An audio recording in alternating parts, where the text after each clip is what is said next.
Chief Govind Singh Dotasra की ED की कार्रवाई के बाद आज कांग्रेस भवन में सीएम अशोक गहलोत की प्रेस वार्ता का आयोजन किया गया। बता दें, प्रेस वार्ता में राजस्थान प्रदेश कांग्रेस के प्रभारी सुखविंदर सिंह रंधावा, मंत्री प्रताप सिंह, महेश जोशी भी मौजूद रहे। प्रेस वार्ता के दौरान मुख्यमंत्री अशोक गहलोत ने कहा, आज की स्थिति चिंताजनक है।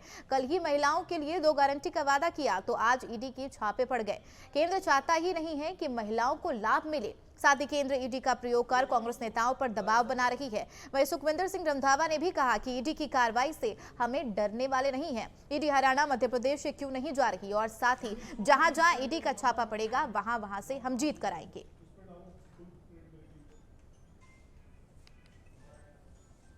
ये 5 नेताओं को चुन ले पहले ही कि जब गारंटी कर देंगे तो परसों कहाँ का छापे डालने हैं पहले तय कर लें।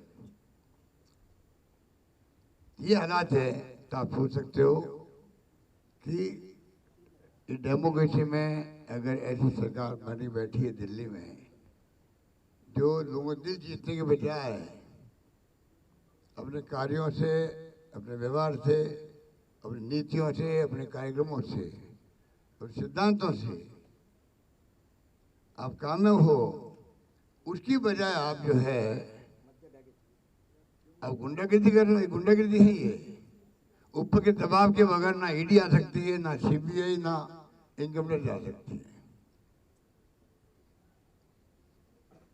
तो आप देख लीजिए जो शेखर वाला केस है, संजीवनी वाला, उसमें कितनी बार ईडी को रिक्वेस्ट करी आने के लिए, वहाँ ईडी नहीं आएगी। 6 बार पत्र लिखे होंगे, उनको 6 बार रिक्वेस्ट की गई कि आप केस ले लीजिए, ईडी का केस ले लीजिए। जेल में बैठे हुए वो लोग और शेखावत साहब के ऑस्ट्रेलिया में, इथियोपिया में, पता नहीं कहाँ पर प्रॉपर्टी हैं, क्या लेन देन हुआ है। ईडी को रिक्वेस्ट करिए, एसओजी रिक्वेस्ट करिए, एसओजी रिक्वेस्ट कर रही है तभी परवाने की जा रही है। तो आप देख लीजिए इस प्रकार से हमारे कांग्रेस नेताओं को जिस प्रकार से ये तंग किया गया है वो सबके सामने है।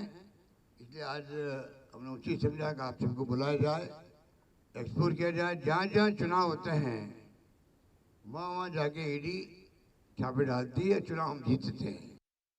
कल हम 5 करेंगे और मैंने तो वो सीएम साहब करेंगे, मैं तो ईडी के साथ कर रहा हूँ कि जहाँ ईडी का रेड होगा वो मेरी गारंटी है, वो हम सीट जीत कर आएंगे और राजस्थान को हम जीतेंगे। लोग जो हैं वो कभी अत्याचार नहीं चाहते। ईडी का, सीबीआई का, इनकम टैक्स का अगर ये सिंसियर हैं, आज देखा आपने कि 93% चलान जो पेश हुए हैं वो हमारी गवर्नमेंट के टाइम में हो, 2004 से 2014 तक। इनका आप देख लीजिए 9 साल में सिर्फ 29% इन्होंने अभी तक चलान पेश किए।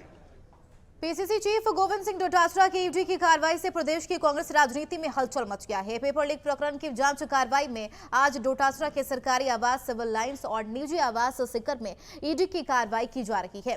इसके बाद बड़ी संख्या में कांग्रेस कार्यकर्ता और एनओसीआई कार्यकर्ता सिविल लाइंस आवास पर पहुंचकर केंद्र सरकार का विरोध जताया। बता दें, एनओसीआई कार्यकर्ताओं ने प्रधानमंत्री का पुतला दहन कर विरोध जताया है और इसके साथ ईडी ने मुख्यमंत्री के पुत्र वैभव गहलोत को नोटिस जारी कर जयपुर ईडी मुख्यालय पूछताछ के लिए बुलाया गया।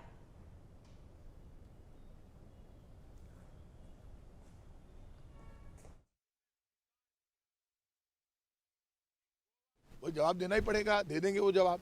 लेकिन मैं तो इतना सा सवाल पूछ रहा हूँ कि ये नोटिस अब क्यों दिया गया जब आचार संहिता लग गई और राजस्थान की सरकार की पावर तो सीज हो गई, पावर सारी चुनाव आयोग में चली गई। जब हमारी पावर सीज हो गई, पूरी पावर चुनाव आयोग में चली गई, तो हम चुनाव आयोग से भी बात करेंगे, कहेंगे। अब एक नई बात मैं आज आपसे कह रहा हूँ, हिंदुस्तान के चुनाव आयोग से मैं रिक्वेस्ट करूंगा, क्या चुनाव चलते हुए एजेंसियां आपके अधिकार में नहीं है क्या एजेंसियां बिना चुनाव आयोग की परमिशन के कार्रवाई कर सकती है? ये चुनाव आयोग को तय करना होगा, टीएन सेशन बनना पड़ेगा इनको। चुनाव आयोग को इन एजेंसियों को जहां भी राज्य में हो उसमें चुनाव आयोग को इंटरफेयर करना चाहिए, बताना चाहिए। आप बिना चुनाव आयोग की परमिशन के कैसे कार्रवाई कर रहे हो? पुराने मामले हो सकते हैं, चुनाव आयोग को आगे आना चाहिए।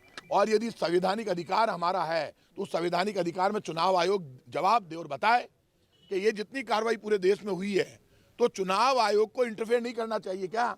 चुनाव आयोग को बताना चाहिए। क्या चुनाव आयोग ने परमिशन दे दी क्या राजस्थान के चुनाव आयुक्त ने? आप इतनी बड़ी कार्रवाई कर रहे हो, राजस्थान का चुनाव आयुक्त तो बोल ही नहीं रहे। इंडिया के इलेक्शन कमीशन ऑफ इंडिया कहाँ पर है? मैं उनसे रिक्वेस्ट करूंगा, देश के संविधान को और डेमोक्रेसी को बचाना है तो ये आपकी जानकारी में होनी चाहिए सारी कार्रवाई।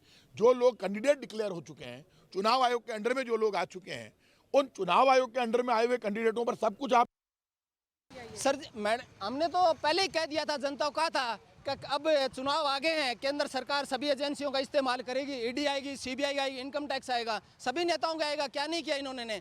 ये तो काम इन्होंने पहले शुरू कर दिया था पेगासस लाके। कोई नई बात थोड़ी है। पहले राजेंद्र यादव के 2 बार छापा मारा गया, कभी धर्मेंद्र राठौड़ के छापा मारा गया, आज डोटासरा साहब के छापा मारा गया।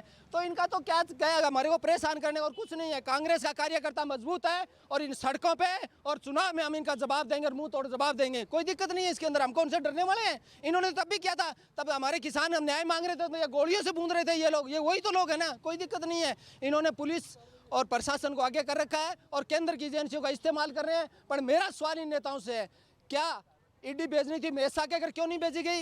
ईडी क्यों नहीं भेजी गई जब सेंट्रल इलेक्ट्रॉनिक्स बेची जा रही थी, जो 10,000 की करोड़ कंपनी 250 करोड़ में बेची गई, वहाँ ईडी क्यों नहीं भेजी गई? ईडी की छापेमारी को लेकर राज्य सरकार केंद्र सरकार पर आरोप लगाती रही है। आपको बता दें कि आरोप प्रत्यारोप का दौर थमा भी नहीं होगा कि आज ईडी ने राजस्थान प्रदेश कांग्रेस के मुखिया गोविंद सिंह डोटासरा के साथ महुआ के कांग्रेस उम्मीदवार ओम प्रकाश के निवास पर कार्रवाई की। मिली जानकारी के अनुसार डोटासरा के सीकर के 2 और जयपुर के 3 ठिकानों पर जहां ईडी की कार्रवाई की है तो वहीं एमएलए ओम प्रकाश के महुआ के निवास पर भी कार्रवाई की है। ईडी की कुल 12 स्थानों पर छापेमारी की कार्रवाई को पेपर लीक प्रकरण से जोड़ा जा रहा है। बता दें कि प्रदेश में दिल्ली से आई ईडी की विशेष टीम की बड़ी कार्रवाई के बाद मुख्यमंत्री अशोक गहलोत प्रभारी रंधावा के साथ संयुक्त रूप से आज कांग्रेस कार्यालय में दोपहर के समय एक प्रेस वार्ता भी की गई। आपको बता दें कि वहीं अशोक गहलोत के बेटे वैभव गहलोत को भी ईडी ने सम्मान दिया। पीसीसी मुखिया पर रिएक्शन भी किया। सोशल मीडिया पर सत्य में जेते लिख कर आया है। आपको बता दें कि लगातार ईडी की कार्रवाई से अब कांग्रेस सरकार का कहना है कि हम लोग डरने वाले नहीं हैं, हमारी सरकार रिपीट होगी। कैमरा पर्सन राकेश गुप्ता के साथ मैं शिवानी शर्मा, नवतेज टीवी, जयपुर। देश और दुनिया की हर बड़ी खबर के लिए सब्सक्राइब करें नवतेज टीवी और पल पल के अपडेट्स के लिए बेल आइकन को दबाना ना भूलें, क्योंकि आपकी खबरों का भरोसेमंद साथी है नवतेज टीवी।